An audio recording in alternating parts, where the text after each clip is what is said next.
Za ku ji cewa Jafar Sani Bello Gama ya ce Kwankwaso ya gama nuna duniya cewa shine biro abba takarda.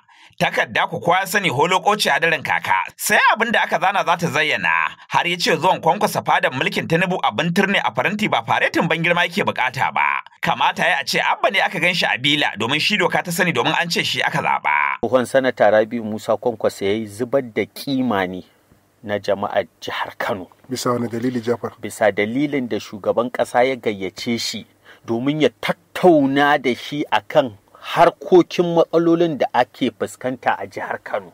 Gwamna kaɗai yake da wannan damar. Gwamnatin jihar Kano a yau takarda ce da biro.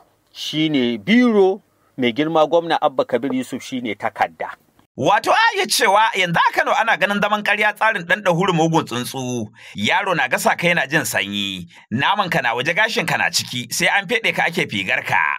Figar tashin hankalin da a iya cewa yanzu Kanawa ke gani kiru da muzu. A dake su amma dai a ce an hana su kuka, ana ji ana gani. Mai cuta daban mai shan magani daban. Wanda shugaban da ake jin ya biyo ta bayan gida babu sallama, amma yanzu shi ma ba shi da ikon ya sa ko ya hana sai abin da ya samu daga sama shi ma zai aiwatar.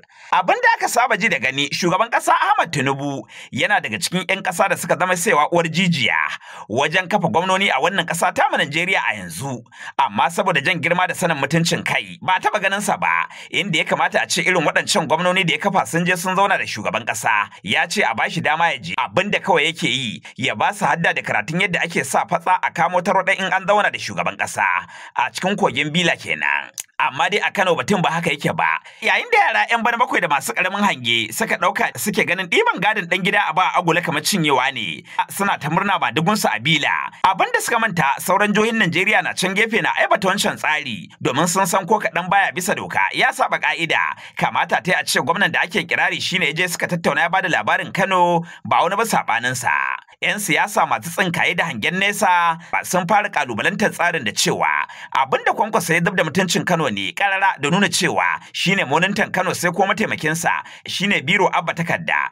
Ga dai jawabin Jafar Sani Bello Gama. Abin da mai girma tsohon sanata Rabi'u Musa Kwankwaso ya yi zubar da kima ne na jama'ar jihar Kano. Bisa wani dalili, Jafar? Bisa dalilin da shugaban ƙasa ya gayyace shi domin ya tattauna da shi akan harkokin matsalolin da ake fuskanta a jihar Kano. Gwamna kaɗai yake da wannan damar. Kuma shi Bola Ahmad Tinubu ai ya sha kafa gwamnoni, duk gwamnonin da aka yi a Legas bayan shi Fashola, Ambode da wannan yanzu Sanya Olu ai duk nasa ne, amma akwai ranar da ya taɓa ɗaukar gaba ya je ya zauna ko da Umar Musa Yar'adua a madadin gwamnan Legas a tattauna batutuwan da suka shafi Legas, ko ya zauna da mai girma shugaban ƙasa Janar Muhammadu Buhari a tattauna batutuwan da suka shafi Legas. Ai na yi tunani a gogewa ta injiniya Rabi'u Musa Kwankwaso da shugaban ƙasa ya ce yana neman shi domin a tattauna batutuwan ruguzau ɗin nan da ake yi a Kano, zai ce ai ba ni bane gwamna.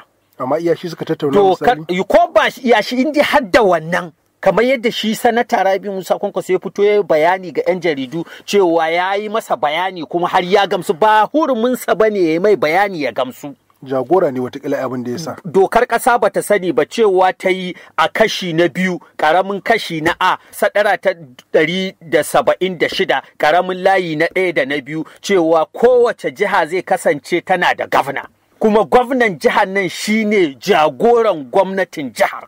Ta koma a kashi na 177 ta ce kuma ga irin ƙa'idodin da duk wanda zai zama gwamna zai cimma. Ya zama ɗan Najeriya ne aka haife shi, ya zama ya cika shekara 35 a duniya, ya zama ɗan jam'iyya ne kuma yana da rijistar jam'iyya, kuma jam'iyya ta gabatar da shi ya tsaya zaɓe, sannan kuma ya yi ilimin aƙalla na sakandare. Duka ƙa'idojin nan wanda ya saka a gaba ya zama gwamnan nan ya cika su. Ya haura shekara 35, shekararsa 60 a duniya. A Najeriya aka haife shi. Ɗan jam'iyyar NNPP ne, kuma NNPP ita ta tsaye da shi takara ya tsaya ya ci, kuma sannan yana da ilimin da ya haura ma na secondary school. Kamata ya ce ya kira shi, ya sa shi a ƙuryar ɗaka, ina da gogewa ta yadda ake zama da shugaban ƙasa, in ka je kaza za ka ce mai, kaza za ka ce mai, kaza za ka ce mai. Amma yanzu sigar da kuma fuskar da aka siyar ma da al'ummar duniya ita ce gwamnatin jihar Kano takarda ce da biro.